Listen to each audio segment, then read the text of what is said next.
Hi எல்லாருக்கும். பிஞ்சு பீக்கிங்காயே இருக்கிறத இந்த மாதிரி தோலெல்லாம் ஃபுல்லாக சீவிட்டு விதை இருக்காது, அது கடிக்கிற மாதிரி தான் இருக்கும். அதை அப்படியே பாப்பாவுக்கு கொடுத்துக்கலாம். இந்த மாதிரி வாட்டர் வெஜிடபிள் எல்லாமே நம்ம கொஞ்சம் பிஞ்சாக இருக்கிறத எடுத்துக்கலாம்.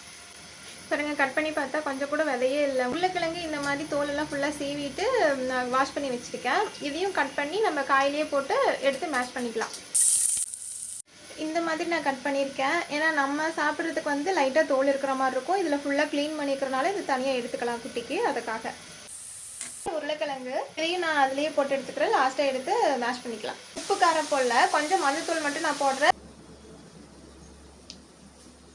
இப்போ இது இந்த அளவுக்கு வெந்துடுச்சு. இதை வந்து நம்ம எடுத்து மேஷ் பண்ணிக்கலாம். இது கூட கொஞ்சம் காலிஃப்ளவர் வந்துட்டு நான் சுடு தண்ணியில் போட்டு உப்பு மஞ்சத்தூள் போட்டு வேக வச்சு எடுத்து வச்சுருக்கேன். அதுவும் இதில் ஆட் பண்ணிக்கிறேன். கஞ்சி எடுத்து வச்சிருந்தேன் பாப்பா கொடுக்கறதுக்கு. நான் இப்போ வந்து அதை ஆட் பண்ணிக்கலாம்.